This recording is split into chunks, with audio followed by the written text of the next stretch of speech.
With only months to go before the national elections, some political figures are making big moves.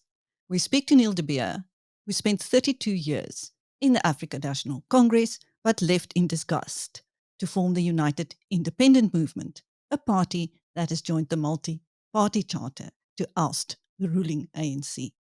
Welcome, Neil. Very good morning from a sunny Cape Town. Blessings, Happy New Year, Chris. Always thank you for having me on. You're welcome, Neil.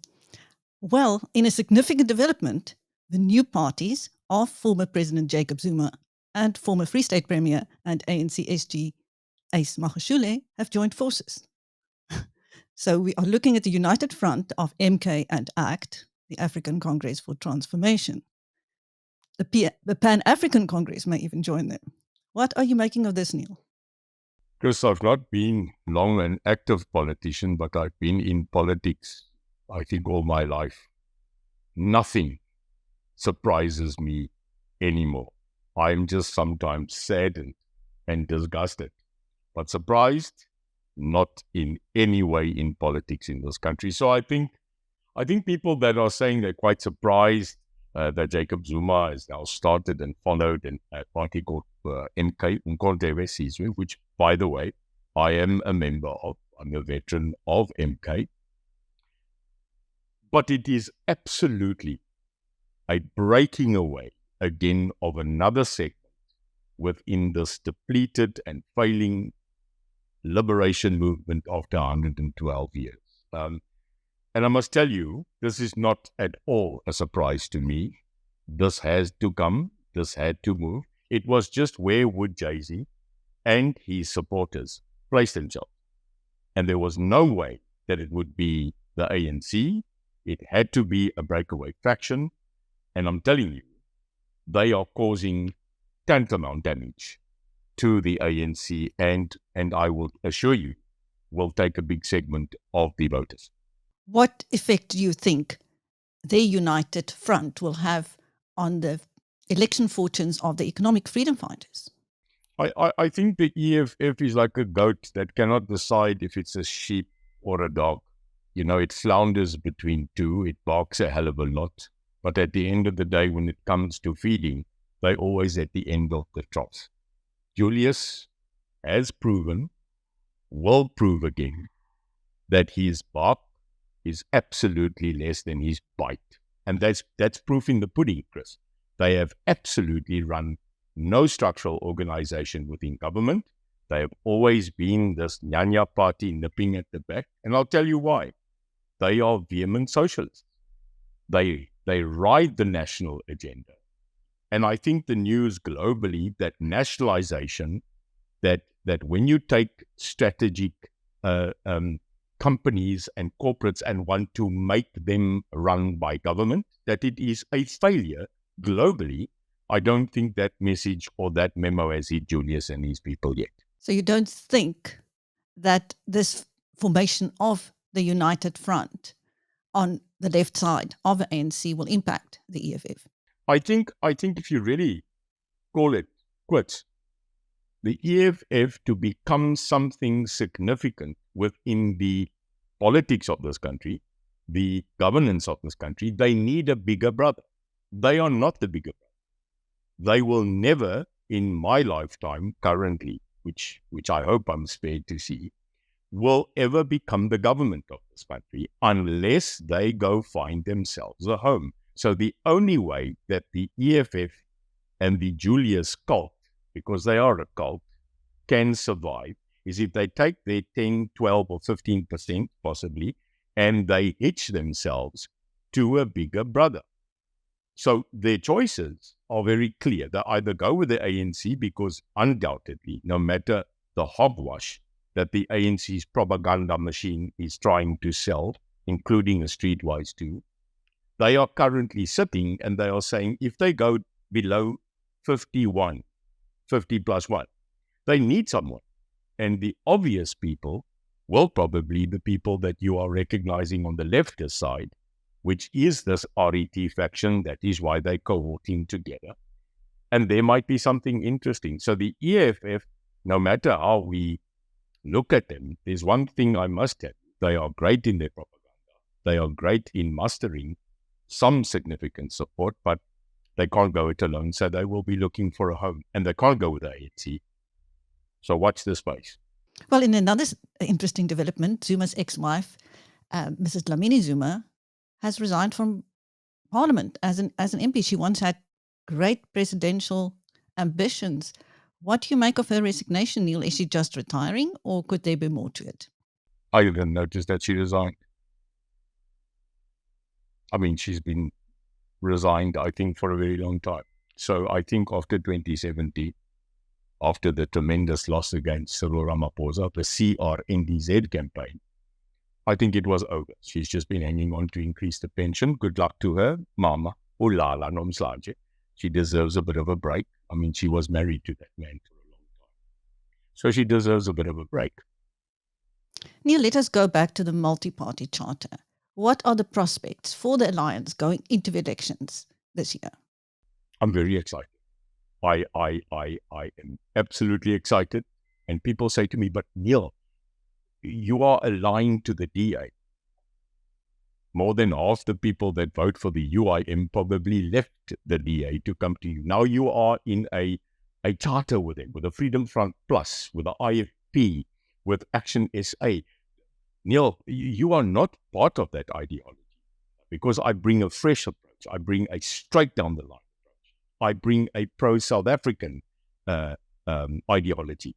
I bring one that fears our God in the sense of respect. I'm trying to bring back justice. Wow, you are attached to people that are woke, that are liberal. I said, no. I remind the people of this country, like I always remind my fellow colleagues in the multi-party charter. We might not like each other.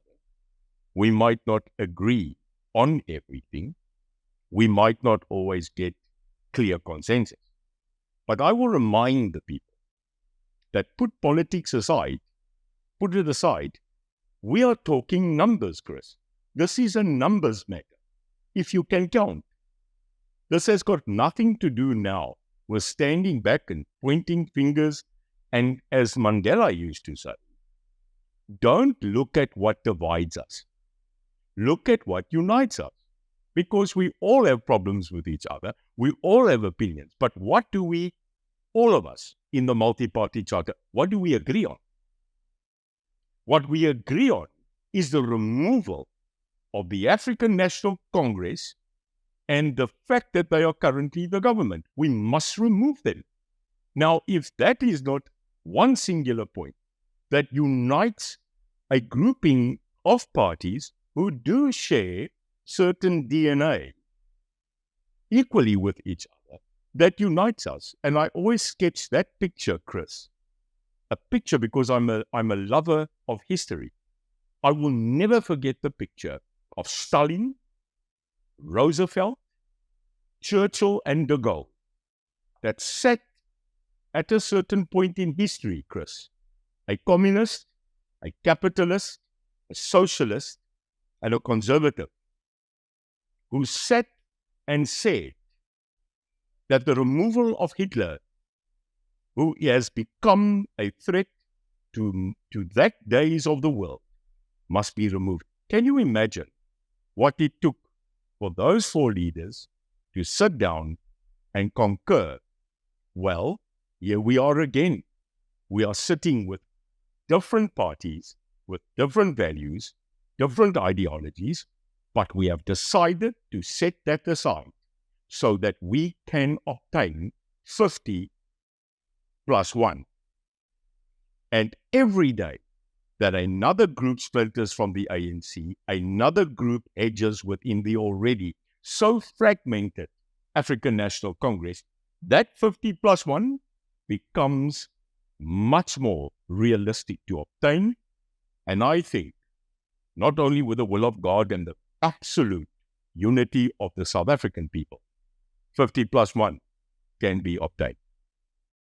At last count, you have 10 parties now in the multi-party charter. What emerged from your big meeting? You know what merged? En ek gaan dit sommer ek gaan dit in Afrikaans gou sê, Chris. In hierdie land as iemand dit reg kry om te verenig, is dit 'n ongelooflike godswil. In other words, South Africans are not known always to unite. You know, we are fragmented, multicultural society. We are divided on many. But a non-political entity with not one single politician in that entity united this country more than any parliament or any politician, the Springbok rugby team last year. And when that victory came, when that country again saw pictures where race was put aside, religion was kept high but not made a debate, where the victory of a few countrymen united the country for a sporadic moment. That showed me, Chris, that showed me that this country can. So I'm saying that spirit, that attitude of Ubuntu, that massive Masakani, in other words, nation building, exists in this country. So this week, when the multi-party charter leadership dusted off, I hope, some Ulofberg, some ashes of the prize, some breath that we took, and we got together this week, we looked at each other and we said, hello, welcome back. And here's the thing, everyone said, good to see you. People laugh when I speak this way. But imagine, political parties that normally are at each other's throats have got it right to, for nearly a year now, sit around the table every single month and concur that what matters is the change of the trajectory of this country's economy, this country's possibility to become unified, and Chris, more important, to fix this country and create jobs and to bring back justice. Jobs and justice are the two most important matters that matters to Sipho, Jan, Frederick, and Annemarie. These are the things that we as the multi-party charter have decided that we need to bring back into this. I know you're very vocal about the lack of qualifications of our Minister of Police. Neil, you are very familiar with all the figures in politics going back many decades. Why has President Cyril Ramaphosa not heeded calls to get rid of the Minister of Police? Because, you know, I come from an intelligence background. I'm not talking about IQ. I'm talking about intelligence. Politics is a dark shade of movement beyond public. What is important is to understand that probably one of the most prolific figures, and I studied this person because I found him very interesting, was a gentleman in America called J. Edgar Hoover. Now, you will know, Chris, because you are also a person that studied history and understands possibly more than many the dark side. There's a dark side. J. Edgar Hoover, the then head of the FBI, made it his absolute daily task to ensure that he knows the business of everyone in power. He built up such a history of profiles and dockets that J. Edgar Hoover became untouchable, even to a president. And we remember the multiple discussions between J. Edgar Hoover and the then John F. Kennedy, where many times John F. Kennedy tried to remove, specifically his brother Bobby Kennedy, who was then the Attorney General of the United States, refused to allow J. Edgar Hoover to continue because he knew J. Edgar Hoover carried critical dark information about the president. And what then happened in history is that they then called a stalemate, where one agreed not to touch the other, and the other made sure he is untouchable. I don't know, Chris. Sound familiar? So in my opinion, when dog eats dog, the one that wins is the one that chases the tail quicker than the other. There's no doubt that this current government, this current entity is under severe destruction, that there's a criminality failed state aptitude, and the Zondo Commission, the Zondo who is now forgotten, this 3-year, 1.5 billion commission, declared it. State capture in this country, factually, under judgment, took place under the admittance of Cyril Ramaphosa. He was there. He got the 900 volumes of absolute drastic facts being put on the table of an entity that is so dark, so lost, that it cannot be denied. Now, Chris, question, where are the arrests? Where are the arrests? So you can imagine minister after minister who are failing. And I said it, Chris, I think you saw that clip that got 1.5 million views in a week, where I only asked a question. Bheki Cele, you failed. This is not a problem. People fail. But you've got to acknowledge you have. You've got to understand that we need revival in the fight against crime. Get out. But he won't. And he won't because there are very, very clear reasons why. Neil, now rumours are swirling that an election date was decided on last year already and that we may be going to the polls on the 22nd of May. Have you heard anything? Yeah, 22 May was muted. I cannot verify or deny, but what I can tell you is that the Constitution, the law of this country, says that this election must take place between the 1st of May and the last day of August. It is my humble opinion that the African National Congress, that could not even keep to their promise to stop load shedding. I mean, ons bottles champagne, those that were able to have bubbly, die choppie was nog nie klaar op die bek nie. We didn't even wipe the last lamb chop off our mouth on a New Year braai to sit hulle die lig af. They put the lights off. They couldn't stop it, Chris.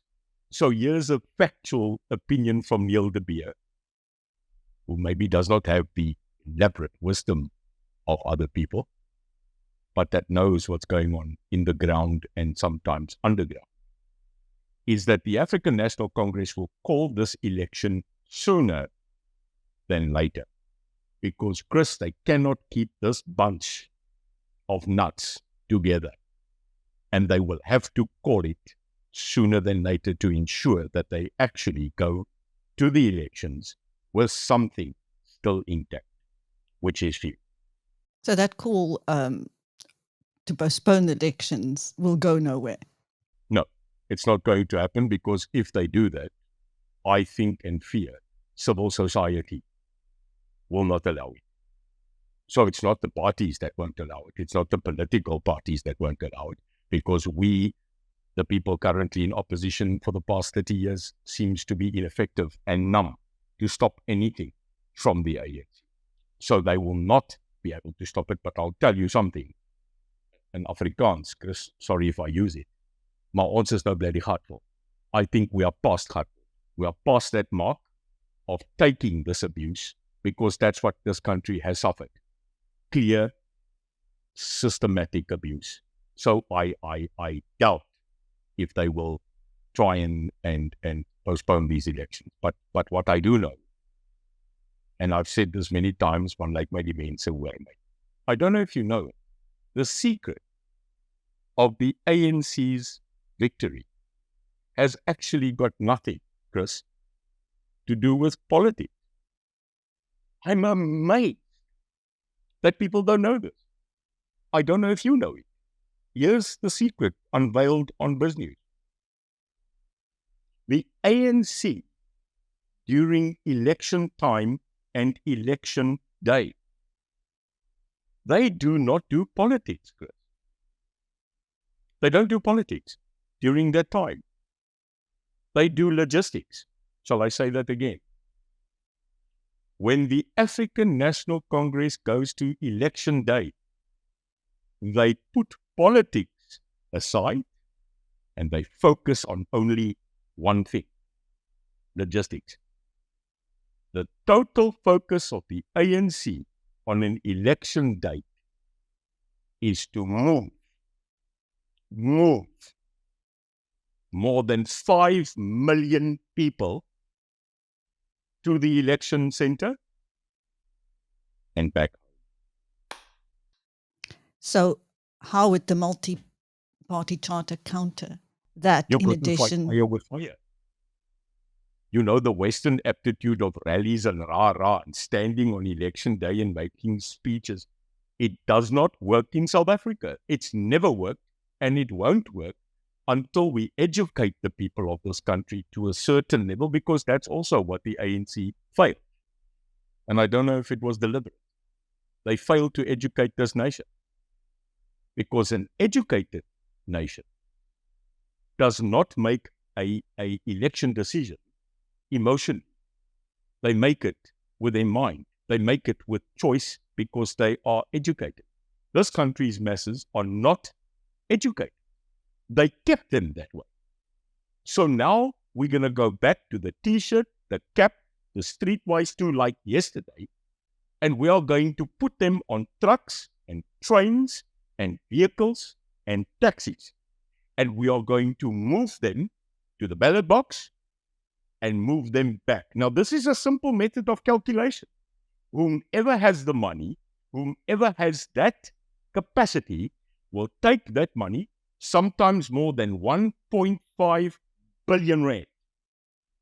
That's what it costs. They take that cash, that 1.5, 1.6 billion rand, and they distribute it to the provinces. They then get their people ready. They put them in T-shirts. They funnel them into buses, and they move them, Chris, in one day. And that's how the ANC got that stadium this weekend filled with 45,000 people. More than 200 to 300 buses came from across the country. That's how they do it. So when I speak and I talk to the multi-party charter, I talk to our people, I talk to my party, it's about numbers. This is not about politics. The masses that are coming in to vote have no idea at times what is even on the manifesto of the ANC. They don't care. What they care about is that day that they get food, that they get transport, and then they go make their cross. This is it. This is the truth, Chris.